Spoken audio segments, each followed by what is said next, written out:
Very good morning to all of you. Now I am going to take mock interview of one of my Bihar Patna student of Central Bank of India. Just try to listen the mock interview. The post is credit officer. Okay, start from may I come in sir बेटा? Morning ही हो रहा है, morning greet करेंगे अभी. May I come in, sir? Yes, please come. Good morning, sir. Very good morning बेटा. Please have a seat. Thank you, sir. Okay. As you are from Patna, Bihar, recently one international airport inauguration was held there. क्या नाम है उसका? Sorry, sir. International airport जोड़ा गया है ना वहाँ से. अब इंटरनेशनल एयरपोर्ट, इंटरनेशनल फ्लाइट्स भी खुलेंगे वहाँ से. Yes, Modi ji sir. भी गए थे It is उद्घाटन from करने. Beta. क्या नाम है उस एयरपोर्ट का? वही उसी में है, जयप्रकाश नारायण वाले में ही है या कोई अलग है? No, sir. It is different from Jayaprakash Narayan. एक बार उसके बारे में चेक कीजिएगा. बिहार के सीएम और गवर्नर कौन है अभी? Sir, CM is Mr. Nitish Kumar and Governor is Mr. Arif Mohammed Khan. Tentative date क्या है बिहार में जनरल इलेक्शन, स्टेट इलेक्शन का? Sir, अक्टूबर-नवंबर में होगा इलेक्शन. क्या न्यूज़ में चल रहा है अभी? इनरोलमेंट वगैरह, इलेक्शन कमीशन अभी क्या न्यूज़ में है बिहार का? सर, बिहार में अभी इलेक्शंस को लेके काफी न्यूज में है क्योंकि उसमें वोटर जो रजिस्टर्ड वोटर हैं और जितने होते हैं और जितना पोल्ड होता है स्टेट में वो कम होता है. तो उसके रिगार्डिंग अभी इशू चल रहा है कि बहुत लोगों को उसमें वोटर लिस्ट में से निकालने की बात की जा रही है जिसमें बहुत माइग्रेंट लोग हैं वो निकल सकते हैं. तो इस वजह से ये सब इशू अभी है, अभी फाइनलाइज नहीं हुआ है. Okay. Okay. Briefly introduce yourself. Thank you, sir, for giving me this opportunity. My name is Aanchal. I am from Patna, Bihar. I have completed my graduation from Magar Mahila College, Patna University. Then after, I have done my Master in Commerce from Nalanda Open University in 2019. Then after I started my preparations along with I have also taking tuition classes. My family consists 4 members, including me, my father, my mother, and my brother. Good, very good. As surely they will ask you the question. You are a talented student. How many earlier interview you are given? Sir, I have given 4 interviews. 4 interviews. What is the reason behind that gap year or delay until now you are not selected? Apart from your luck. Yes sir, मुझे starting में काफ़ी time लग गया चीज़ों को understand करने में, manage करने में सब्जेक्ट्स को. कुछ साल तक सर मेरा प्री क्वालिफाई नहीं हो रहा था. फिर उसके बाद जब मैं प्री पे अपना कमांड की तो मेंस में मार्क्स कम आ रहे थे जिसकी वजह से मुझे इंटरव्यू में लीड नहीं मिल पा रहा था. फाइनल मेरिट में सर मैं रह जा रही थी क्योंकि मेंस में जो मार्क्स होता था मेरिट लिस्ट में वो कम हो जाता था. इस वजह से सर मेरा अभी तक कहीं फाइनल नहीं हुआ है. लेकिन सर मैं बहुत ही कंसिस्टेंट हूँ और बहुत डेडिकेटेड हूँ अपने जॉब के लिए, अपने वर्क के लिए, अपने इस कॉम्पिटिटिव एग्जाम के लिए. इसीलिए मैं अपने लास्ट अटेम्प्ट तक भी अपना 100% देने का ट्राई कर रही हूँ. Good, very good. जैसा कि आपने बीकॉम किया है और एमकॉम किया है, सबसे पहले आप मुझे आता हूँ मैं सब्जेक्ट के सवालों पर. सबसे पहले आप मुझे सेंट्रल बैंक ऑफ इंडिया के बारे में बताएं.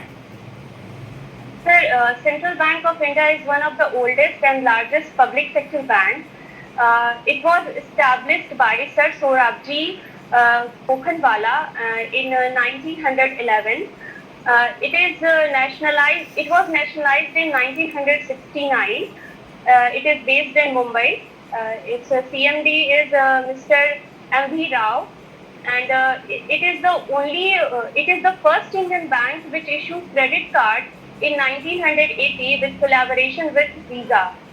Sir, talking about its financial report, which released in March 2025, it show a good profit and it show a very good financial report in which gross NPA is decreased to 3.3% from 4.5%. Its net NPA is also decreasing from 1.23% to 0.5%. Sir, it's so very tremendous growth. Okay. आप justify कैसे करेंगी कि आप इस job में अपना best देंगी और इस जॉब को क्विट नहीं करेंगी आगे चल करके अगर प्रमोशन वगैरह भी कहीं होता है तो? सर जैसे कि मैं बहुत सालों से प्रिपरेशंस कर रही हूँ कॉम्पिटिटिव एग्जाम्स का, तो और सर ये मेरा लास्ट अटेम्प्ट है और सेंट्रल बाय फॉर्चुनेटली सर मुझे ये मौका मिला है कि मैं इस बैंक में इंटरव्यू दे सकूँ, इस बैंक को अपना सर्विस प्रोवाइड कर सकूँ। तो सर मेरे पास तो इसके अलावा अभी और कोई ऑप्शंस भी नहीं है, तो मैं इस जॉब में अपना 100% देना चाहूँगी आफ्टर कंप्लीटिंग माय पीजीडीएफ कोर्स, और मैं इसी में सर अपना बेस्ट देके इसी ऑर्गेनाइजेशन में कंट्रीब्यूट करना चाहूँ। Good, very good. आप मुझे बता दीजिए, आप कॉमर्स के स्टूडेंट हैं, कैश फ्लो फंड फ्लो आपने बीकॉम या एमकॉम में कहीं पढ़ा है? यस सर, पढ़ा है। बताइए उसके बारे में। सर कैश फ्लो एक स्टेटमेंट है जो कि जिससे हम लोगों को तीन एक्टिविटीज के बारे में पता चलता है किसी भी ऑर्गेनाइजेशन के, from operating activities, financing activities and investment activities. इससे हम लोगों को कैश के पोजीशंस का पता चलता है कि ऑर्गेनाइजेशंस में कैश का कितना आउटफ्लो और इनफ्लो है, और ये तीनों एक्टिविटीज से कितना कैश जनरेट हो रहा है सर। और फंड फ्लो स्टेटमेंट भी एक स्टेटमेंट है सर, जो कि सिर्फ प्रिपेयर किया जाता है ये चेक करने के लिए कि वर्किंग कैपिटल चेंजेस क्या हो रहा है, तो बैलेंस शीट डेट में वर्किंग कैपिटल चेंजेस क्या हो रहा है ऑर्गेनाइजेशन में, और इससे हम लोग फंड के इनफ्लो और आउटफ्लो का पता कर पाते हैं sir, sources of fund and sir utilization of fund इससे पता चलता है।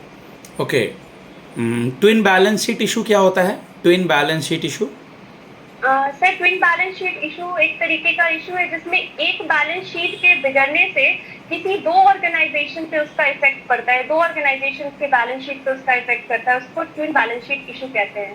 गुड। व्हाट इज के शेप इकोनॉमी? सर के शेप इकोनॉमी उस इकोनॉमी को बोलते हैं जिसमें किसी एक ऑर्गेनाइजेशंस में या किसी एक डिपार्टमेंट में ग्रोथ हो रहा है, उसी सेम टाइम में किसी एक डिपार्टमेंट में या किसी एक सेक्टर में डिक्रीमेंट हो रहा है सर। एक सेक्टर इंक्रीज कर रहा है और एक सेक्टर डिक्रीज कर रहा है। हाँ, yes. Cash in hand, cash at bank किस साइड दिखाते हैं बैलेंस शीट में? सर इसको हम लोग करंट एसेट्स में दिखाते हैं, asset side of the balance sheet. Okay okay. Profit and loss account क्यों बनाते हैं? Sir profit and loss account बनाया जाता है ताकि हम इनडायरेक्ट एक्सपेंसेस को उसमें शो कर सके, और हमारे पूरे ईयर में कितना नेट प्रॉफिट और नेट लॉस हुआ है वो हम लोगों को पता चलता है profit and loss account prepare करने से। सीक्वेंस क्या होता है? सबसे पहले क्या बनाते हैं हम लोग अकाउंटिंग की भाषा में? सर सबसे पहले हम लोग जर्नल एंट्री पास करते हैं, फिर उसके बाद लेजर बनाते हैं, फिर ट्रायल बैलेंस, फिर उसके बाद सर बनाते हैं हम लोग ये profit and loss account, trading and profit and loss account, फिर बैलेंस शीट। फिर बैलेंस शीट बनाते हैं। डिप्रिसिएशन के दो मेथड्स का क्या नाम है?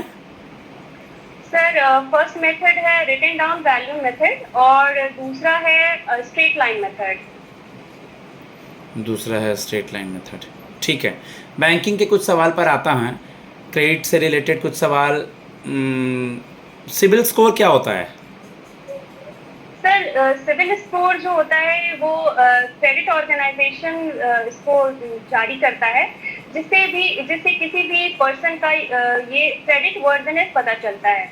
उससे ये पता चलता है कि कोई भी पर्सन या कोई भी ऑर्गेनाइजेशन जो लोन पहले ले चुका है वो लोन वो पर्टिकुलर टाइम में पे किया है कि नहीं, और उसका क्या क्रेडिट वर्दनेस है मार्केट में, उससे हम लोगों को ये पता चलता है, जिससे कि हम लोगों को एज अ बैंकर हम लोगों को लोन देने में आसानी हो सके। Good, very good. SMA 0, SMA 1, SMA 2 सुना है आपने? जी सर। बताइए। सर ये एनपीए के पहले का फेज है, जब कोई भी एसेट एनपीए होने लगता है उससे पहले का ये फेज होता है सर, जिसमें कोई भी जब ड्यू होता है प्रिंसिपल या इंटरेस्ट 90 डेज के लिए, तो ये 90 डेज के पीरियड को 3 पार्ट में डिवाइड किया जाता है, जिसमें SMA 0 जो होता है वो 1 से 30 डेज का होता है, फिर 31 से 60 डेज SMA 1 होता है, और SMA 2 61 से 90 डेज के बीच में होता है सर। और इस अकाउंट में जब हमारा एसेट्स आता है तो हम लोग ये कोशिश करते हैं कि ये ऐसे में से हमारा एनपीए ना हो सके, हम उसमें अपना एफर्ट डालते हैं कि कुछ रिकवरी हो सके जिससे कि हम अपने एसेट्स को एनपीए होने से बचा सकें।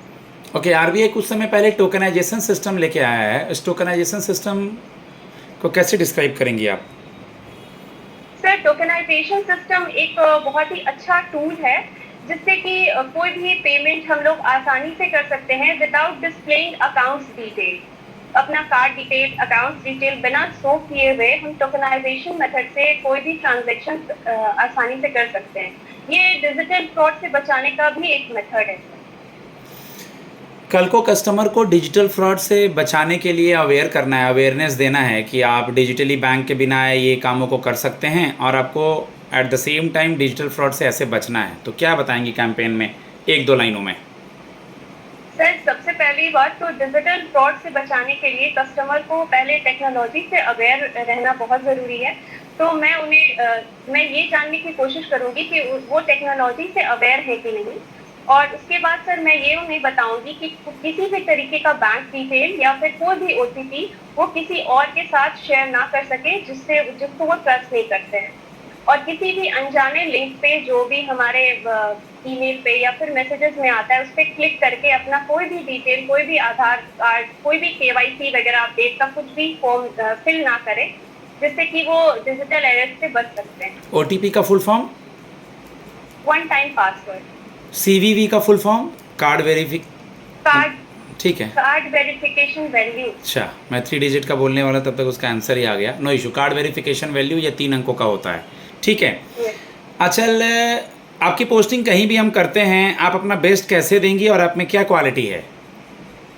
सर, मैं बहुत ही एडेप्टेबल नेचर की हूँ और मैं एक हार्ड वर्किंग हूँ सर। मुझे मेरा शेड्यूल ही बहुत ही ऑल टाइम बिजी शेड्यूल रहता है मेरा।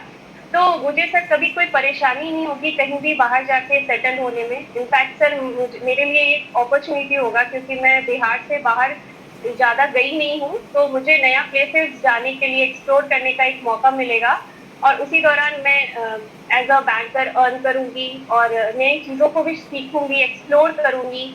तो सर मेरे लिए ये बेस्ट अपॉर्चुनिटी रहेगा। ठीक ठीक। Guys, central bank of India credit officer का इंटरव्यू चल रहा था। बस मैं एक और क्वेश्चन पूछ रहा हूँ, उसके बाद इनको फीडबैक दूंगा। आप मॉक इंटरव्यू के लिए मुझसे कांटेक्ट कर सकते हैं। मेरा नंबर 7503235358 है। लास्ट क्वेश्चन बेटा, आपको पीजीडीवीएफ की डिग्री से क्या सीखने को मिलेगा और सेंट्रल बैंक ऑफ इंडिया का क्रेडिट ऑफिसर का क्या प्रोफाइल होता है? सर, पीजीडीएफ कोर्स जो है ये एक 9 मंथ प्रोग्राम है जिसमें मुझे बहुत कुछ सिखाया जाएगा। जैसे सर एज अ फ्रेशर मैं जाऊंगी तो मुझे बहुत कुछ बैंक में जाने से सीखने को मिलेगा, लेकिन सर वहाँ जो पीजीडीएफ कोर्स करूंगी उसमें मुझे थ्योरेटिकल और प्रैक्टिकल नॉलेज दोनों मिलेगा जिसको कंप्लीट करने के बाद जब मैं बैंक ज्वाइन करूंगी तो मुझे बहुत ही आसानी से सब कुछ समझ में आएगा और मैं सब कुछ अच्छे से मैनेज कर पाऊंगी। और ये जो कोर्स है सर, ये मेरे लिए बहुत अच्छा अपॉर्चुनिटी है क्योंकि इसको कंप्लीट करके मुझे एक अच्छे ऑर्गेनाइजेशन में क्रेडिट ऑफिसर का रोल प्ले करने को मिलेगा। और sir as a credit officer मैं जब ज्वाइन करूंगी तो मेरा काम रहेगा सर लोन प्रोसेसिंग का, लोन के डॉक्यूमेंट्स को चेक करना। जो भी पर्सन या कंपनी जो भी मेरे पास अप्रोच करेगा लोन के लिए तो मैं उसको वेरीफाई करने की कोशिश करूंगी, उसके डॉक्यूमेंट्स को देखने की कोशिश करूंगी और उनको लोन प्रोवाइड करवाने की कोशिश करूंगी। ठीक है गाइस, मैं अपने स्टूडेंट को फीडबैक देता हूँ। धन्यवाद।